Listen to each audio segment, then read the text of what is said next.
Hello everyone and welcome back to Mo Finance and News Channel. It is an honor to be here you guys today, and this is a very interesting video we're going to do because we're going to focus today on the NFT marketplace and why it's starting to cool down and some ideas and reasons of what I think is happening, and we'll take a look at some articles and some statistics that can hopefully really give us a better understanding of what is happening in the marketplace for NFTs.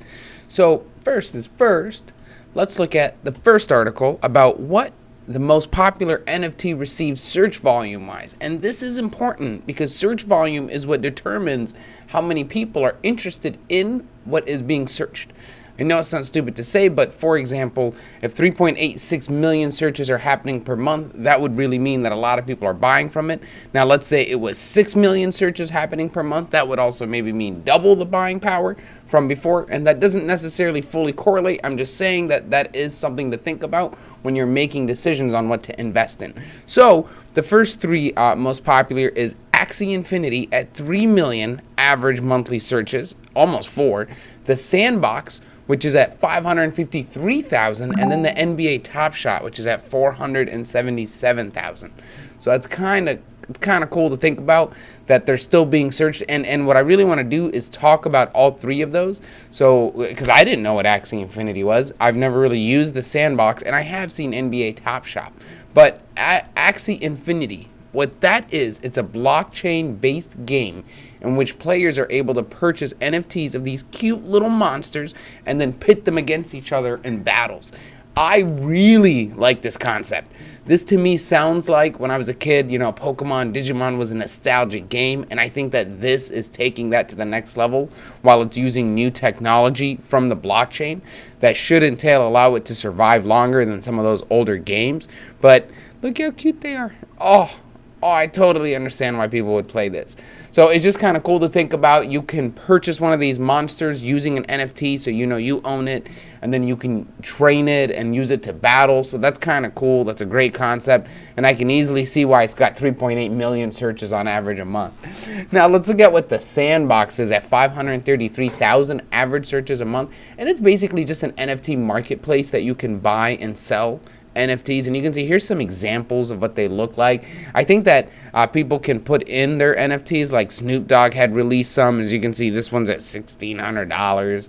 There's Care Bears, there's Atari, so there's a lot of options, and I think the marketplace is nice because it gives you a variety of options. It's kind of like a grocery store for NFTs, and it's just cool that there's so many. Like, you can buy land, equipment, wearables, art. That's awesome. And this space is only going to continue to grow, as this is phase one, in my opinion, of NFTs. Now, when I first learned about NFTs, it was because of the NBA Top Shot, right? And a lot of my roommates and best friends are all about it, and they love owning the cards. And to them, it's kind of like a card game, but on the internet. And the really crazy part here, even on this article, some of these NFTs for the NBA Top Shot have literally been priced at $230 million. And the marketplace, you guys, has reached a total volume of $862 million. That is insane. This is the first year. I also think what really helped here is that it is backed by the NBA, so it really gives it a lot of clout, and a lot of people are able to trust it. So I don't think it's going to go away anytime soon, and I think we're going to find more sports things being built around NFTs using this type of concept. I do see the value in why a lot of people buy them. I've had many friends actually make great money on them. I personally have never. I've never tried. I don't understand the sports industry that well, so this isn't something I would invest in because I don't understand it. But if you do, I recommend taking the risk if you can afford or stomach the volatility of some of these things. A big thing that kind of got me started on trying to understand what happened was seeing this article that NFT markets are cooling as trading on Ethereum and Solana dips. And that's going to happen as we know that the crypto market right now is trading lower than usual. But that's a market. There's always going to be a market cycle. There's going to be the ups and the downs. And the ones that can survive are the ones that can stomach the downs.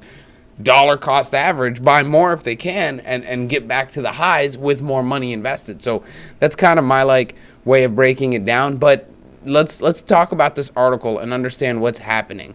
But OpenSea, I do want to add, OpenSea got hacked last month. I will make a video on it here soon. But OpenSea, they nearly recorded a $3.6 billion worth of trading volume in February between NFT sales on Ethereum and Polygon.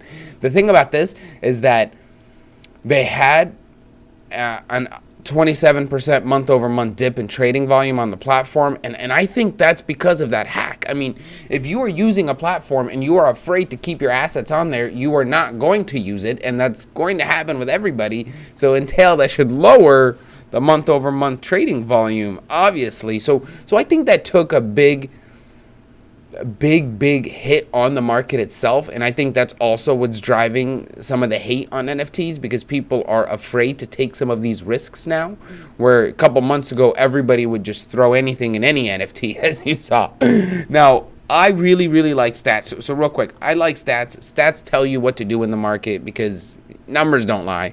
So as we look at the block, and it's got web traffic for search volume, what I first wanted to go to was NFT search volume.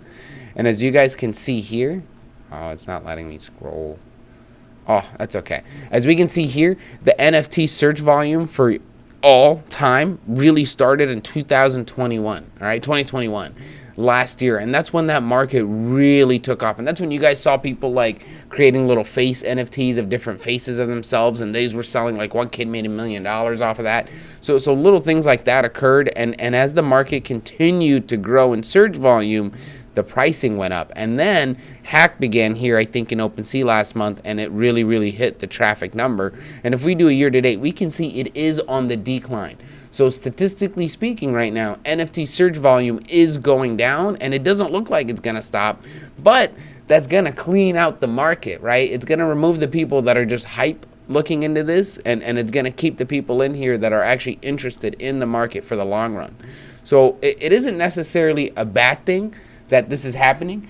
It is a good thing, because now the loyalists are going to stay, and the projects that deserve to be on top will be on top, right? So that should legitimize the market over time and allow for a lot more utility based options with NFTs.